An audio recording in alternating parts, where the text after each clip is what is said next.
गुरुजी, मैं सबसे पहले तो आपके चरणों में कोटि कोटि प्रणाम करना चाहूँगा मैं।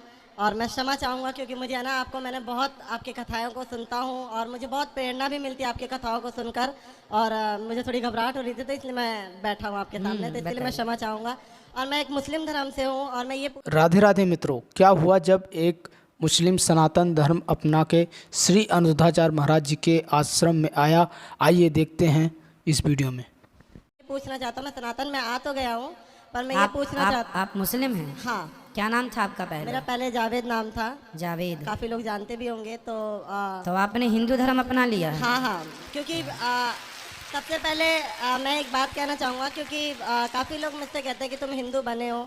हिंदू तो मुझे नहीं लगता कि कोई किसी को बना सकता है, क्योंकि हिंदू पैदा ही होता है, मेरा वाह, मानना ऐसा है। बिल्कुल। और ये मुझे ना किसी ने ब्रेन वॉश करा और ना किसी ने कुछ कहा, ये एक ठाकुर जी की कृपा हुई, तब मैं सनातन में आया। जी। वैसे किसी ने मुझे या मैंने किसी को देख के सीखा या ऐसा कुछ भी नहीं था। तो मैं सभी लोगों से ये कहना चाहूँगा, और मेरे जो फैमिली वाले हैं वो भी आज तो आज आपके फैमिली वाले आपका विरोध नहीं करते कि तुम कहाँ अभी चल? मैं अभी इतना डिप्रेशन में हूँ, पूछो मत। मुझे फ़ोन आ रहे हैं, फैमिली वालों के ज़्यादा आ रहे हैं, बाकी अदर तो कोई कुछ भी नहीं कह रहा। पर फैमिली वाले का आज भी मम्मी का फ़ोन आया और वो कहने लगी हमसे कोई मतलब नहीं, हम मर भी गए हैं तो हमारा मुंह मत देखियो तू। हमारी वजह से पूरे रिश्तेदार, तेरी वजह से हमें पूरी वो कर रहे हैं, और मतलब हमसे रिश्तेदारी टूट गई है। हमारी एक लड़की है, उसकी शादी करनी है, तेरी वजह से उस लड़की की भी ज़िंदगी ख़राब हुई है। तो महाराज जी, मैं ये पूछना चाहता हूँ कि ठाकुर जी से मेरी एक शिकायत है हमेशा कि या तो मुझे पहले इधर का कर देते या उधर का कर देते। ये बीच में ला के मुझे इतना परेशानियों में डालना, और उनको मैं छोड़ नहीं सकता। मैं किनको? सांसें छोड़ सकता हूँ, पर मैं ठाकुर जी को नहीं छोड़ सकता। किनको नहीं छोड़ सकते आप? मैं ठाकुर जी को नहीं छोड़ सकता, भगवान जी को नहीं छोड़ सकते? नहीं छोड़ सकता सर। फिर आप सही रास्ते पर हैं। तो मैं एक चीज़, मेरा एक सवाल और था कि मैं जगन्नाथ मंदिर में जा सकता हूँ क्या? कि जगन्नाथ जी के मंदिर में अब तो आप इन्हें धर्म बदल लिया है, आपने धर्म परिवर्तन कर लिया अपना। हाँ जी, वैसे देखो, धर्म परिवर्तन करने की ज़रूरत ही नहीं पड़ती। हमारे ठाकुर जी जो है ना, हमारे भगवान कभी ये नहीं कहते कि तुम हिंदू हो जाओगे तो ही हम तुम्हें मिलेंगे। हाँ मैं भगवान तो कहते हैं कि तुम मुसलमान भी हो, और यदि तुम उसी रूप में मुझे प्रेम कर लोगे तो मैं उसी रूप में तुम्हें प्राप्त हो जाऊंगा। हमारे भगवान कभी नहीं कहते कि तुम धर्म बदलो। नहीं रस खान जी को उसी रूप में, उसी लिबास में प्राप्त हुए थे भगवान। जब उनकी कृपा हुई तो मैं सब कुछ खाया करता था, पर जैसे उन्होंने कृपा करना स्टार्ट करा तो अपने आप ही छूटने लग गया। सब चीज़ों को देखकर वो मन वॉमिटिंग सी आनी, ये अपने आप होने लग गया। तो ये मुझे नहीं लगता कि मैं छोड़ सकता था या वो करता। आज का टाइम है कि कोई आमलेट भी बनाता है घर के पास में, तो उससे भी मुझे बहुत दिक्कत होती है, ऐसा लगता है जैसे वॉमिटिंग हो जाएगी। तो ये ठाकुर जी की कृपा ही है। पर अपनी माँ का दिल भी ना दुखाओ। आप अपनी माँ से बात करो कि माँ, मैं कोई गलत रास्ते पर तो हूँ नहीं, मैं किसी की हत्या नहीं कर रहा हूँ, मैं चोरी नहीं कर रहा हूँ। मैंने समझाया, पर आपको पता है कि वो समाज को लेके चलना है उन्हें। और उन्होंने मुझसे कहा भी कि मुझे अपनी एक बेटी की शादी करनी है और मुझे समाज में रहना है। तो अब मैं क्या कर सकता, मैं ठाकुर जी को भी नहीं छोड़ सकता।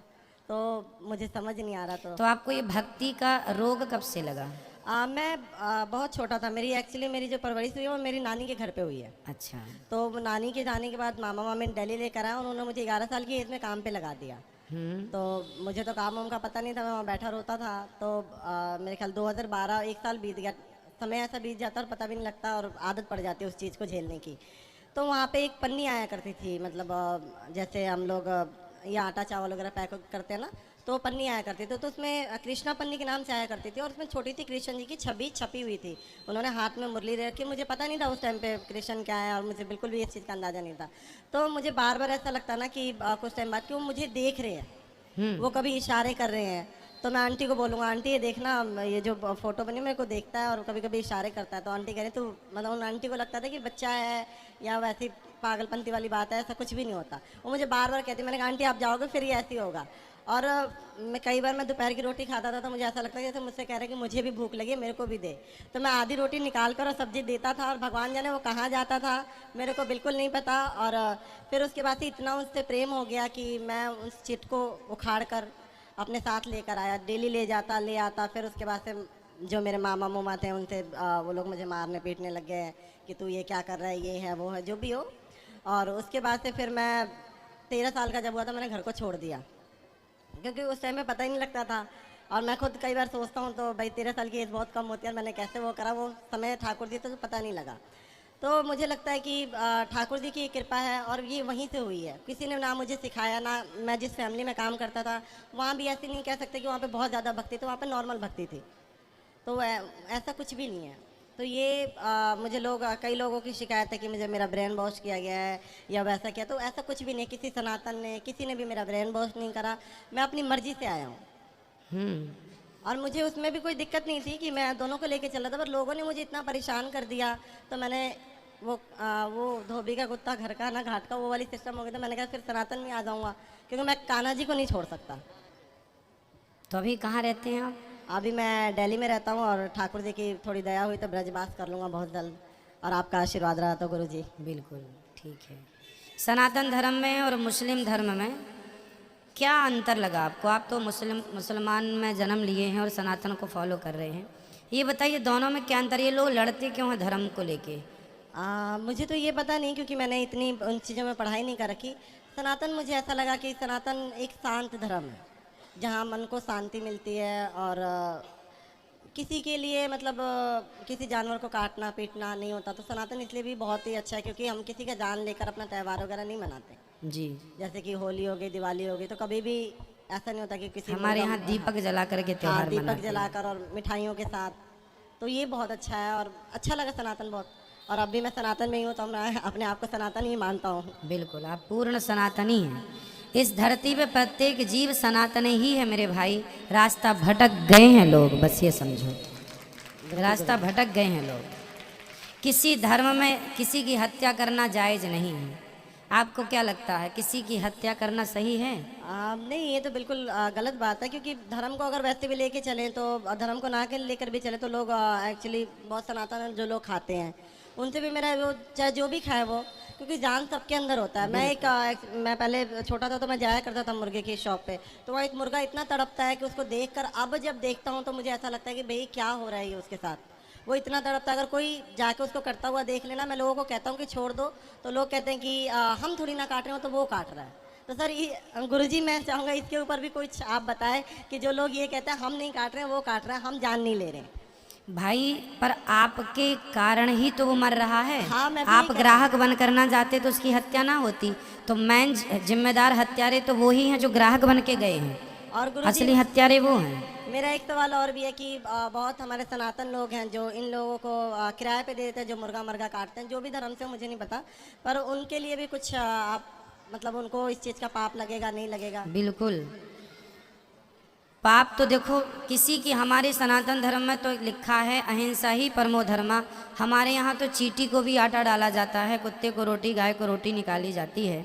जीव मात्र की रक्षा करना, जीव मात्र की सेवा करना। हमारे यहाँ के राजा हुए हैं जिनका नाम है राजा शिवी, जिन्होंने एक पक्षी के लिए अपने शरीर का बलिदान दे दिया था, काट करके दे दिया था एक पक्षी की रक्षा के लिए। उनकी गोद में एक पक्षी उड़ के आ गया, तो जिसने पकड़ा था उसने कहा ले दो हमें, हम इसको खाएंगे। अब राजा ने कहा मेरी शरण में आ गया, मैं नहीं दे सकता। तो ये वो धर्म है सनातन धर्म, जहाँ एक पक्षी की रक्षा के लिए एक बहुत बड़ा राजा अपने आप का बलिदान देता है। अंत में भगवान प्रसन्न हो गए कि धन्य हो राजा, आपके अंदर जितनी दया है, इस दया से हम स्वयं बिक गए आपसे। और महाराज जी एक सवाल मेरा और भी है कि बहुत सारे डाउट है कि मैं संकीर्तन करता हूँ एक्चुअली। क्या करते हैं? मैं संकीर्तन ही करता हूँ। क्या गाते हैं आप?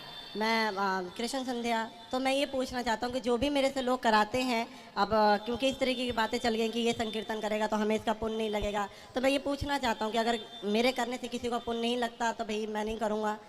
नहीं, आपका जो पुण्य है वो आपके पास है। आप जो भी पुण्य करेंगे, आप जो भी पुण्य करेंगे, जो भी अच्छा कार्य करेंगे, उसका फल आपको निश्चित मिलेगा, उसका कहीं नहीं गया। मैं अच्छा करूँगा मुझे मिलेगा, ये अच्छा नहीं, नहीं महाराज जी, मैं ये पूछना चाह रहा हूँ कि जो मेरे से करवाते हैं उन लोगों को।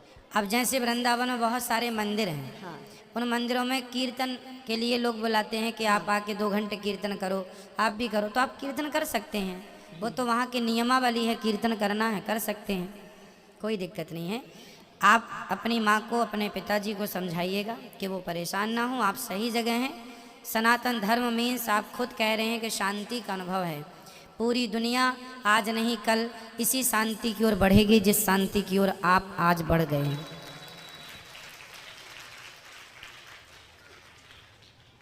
ठीक है, और कोई सवाल आपका?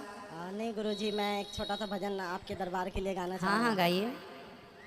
मुरारी में रहमत के सदके तुम्हारी, मुरारी में रहमत के सदके तुम्हारी, जो चरणों में ये सर झुकाना मिला है, बड़े भाग्यशाली है वो तेरे बंदे जिन्हें आप सा आशियाना मिला है।